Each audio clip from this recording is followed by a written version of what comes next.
One sunny morning, as I skipped along the edge of the whispering woods, a shimmer of sapphire caught my eye.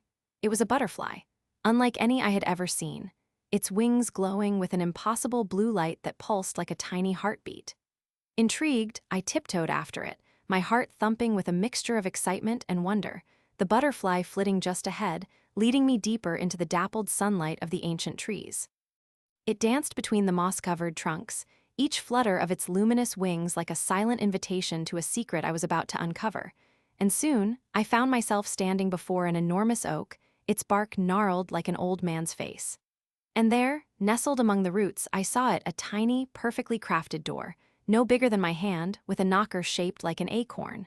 My breath hitched. Was this real? I reached out a trembling finger and gently tapped the acorn. It swung open with a soft creak, revealing not darkness but a warm, inviting glow. What could be inside? Curiosity bubbling, I peered closer, and the butterfly, with one final, brilliant flash, flew straight through the opening and disappeared. Should I follow? Hesitantly, I got down on my hands and knees, squeezed through the tiny door, and found myself tumbling onto soft, mossy ground in a place that smelled of honey and wild strawberries. When I sat up, my eyes widened in astonishment. Everything was vibrant and alive, flowers bloomed in colors I'd never imagined, and the trees seemed to whisper secrets to the wind. But the most amazing thing was the creatures around me. A fluffy rabbit with spectacles was reading a large book, a squirrel was carefully stacking acorns into a neat little pyramid, and a wise old owl perched on a branch above was humming a cheerful tune. Suddenly, the rabbit looked up, his nose twitching. "Well, hello there," he exclaimed, his voice surprisingly deep and friendly. "We haven't had a visitor from the outside in ages." I blinked, my jaw dropping. You can talk?" I stammered, pointing a finger at him. The squirrel giggled, a sound like rustling leaves. "Of course we can talk," he chirped. "This is the whispering glade where all creatures have a voice." It turned out I had stumbled into a hidden world, a place full of magic and talking animals, right on the edge of my own village. My name is Lily, and this is how my ordinary day turned into the most extraordinary adventure of my life.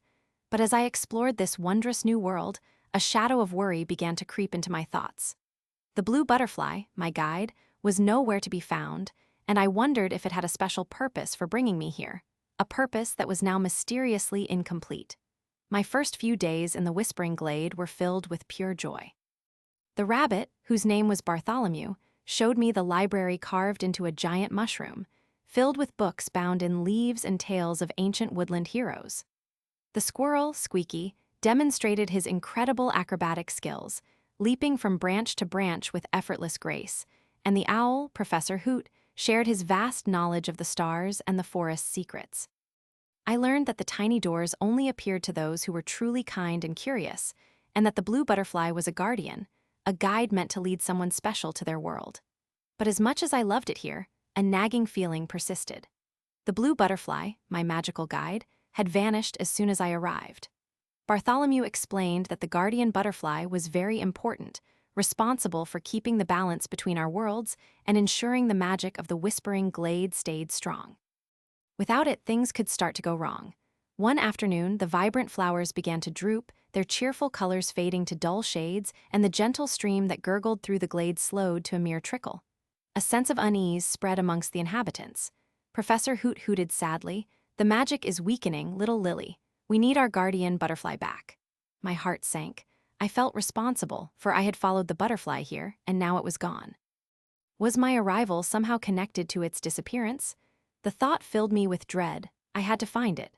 My adventure had turned into a mission, and the stakes felt higher than ever. Determined to help my new friends, I set out to find the lost blue butterfly. Bartholomew, with his wise spectacles perched on his nose, suggested I retrace my steps, looking for any clues it might have left behind. Squeaky, ever the energetic explorer, offered to scout ahead, his bushy tail ablur as he darted through the undergrowth.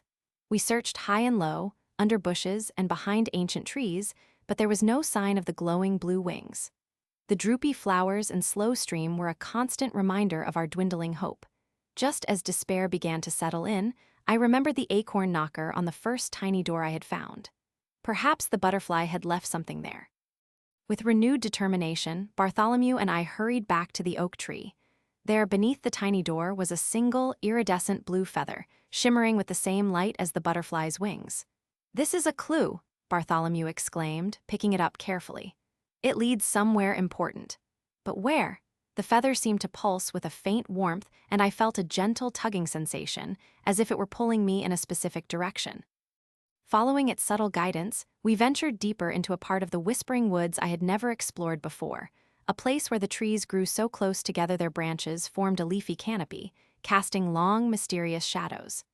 The air grew cooler, and a strange, low humming sound reached my ears, a sound I couldn't quite place. Suddenly, the feather glowed brighter, and the humming grew louder, leading us to a hidden clearing. In the center of the clearing stood a magnificent, crystal-clear pond, and floating on its surface was the blue butterfly. But it wasn't alone. It was trapped.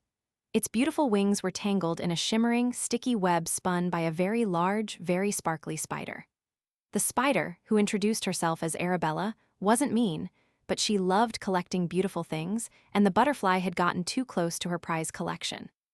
Arabella explained that the web was made of moonlight and dew, and it was incredibly strong.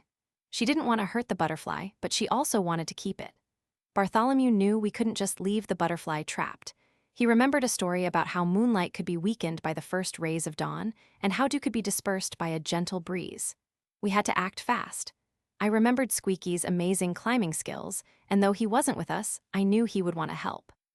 I thought about how to create a gentle breeze. "I have an idea," I exclaimed.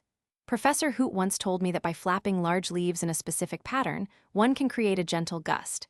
And Bartholomew, you have those big ears. If you flap them really fast, it might help too." Bartholomew, eager to help, began flapping his long ears with all his might, creating a surprisingly effective breeze. I quickly gathered the largest, softest leaves I could find and began to fan them towards the web. As the first hint of dawn began to paint the sky, a soft, golden light started to filter through the trees, weakening the moonlight threads of the web. Our combined efforts, the flapping ears, the fan leaves, and the approaching dawn, began to loosen the sticky strands. Slowly, painstakingly, the butterfly's wings began to untangle. With a final, triumphant flutter, it broke free. The blue butterfly, now radiant and free, hovered in front of me, its light brighter than ever. It chirped a melody of thanks, then flew directly to Bartholomew and nudged his hand before soaring back towards the whispering glade. As the butterfly returned, the flowers in the glade instantly perked up, their colors returning with a vibrant burst, and the stream began to gurgle and flow merrily once more. Arabella the spider, seeing the joy her temporary prize had brought, sheepishly offered me a perfectly smooth, shimmering pebble as an apology. She promised to be more careful with her collections in the future. Back in the whispering glade, the animals cheered. The blue butterfly, our guardian, was home.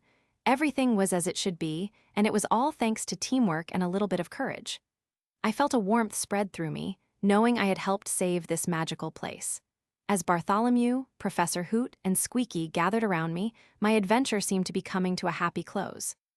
But then the blue butterfly landed on my shoulder and whispered something into my ear, a secret only I could hear. It wasn't a goodbye, but a promise. It revealed that it hadn't been trapped at all. The web was a test, designed to see if I would give up or find a way to help. And the best part? It told me that because I had shown such kindness and bravery, I was now an honorary guardian of the Whispering Glade, and the tiny door would always be open for me, not just for me, but for any friend I brought with me who had a kind heart. I smiled, a wide, happy smile, knowing that my adventures were just beginning, and that the Whispering Woods held more wonders than I had ever dreamed.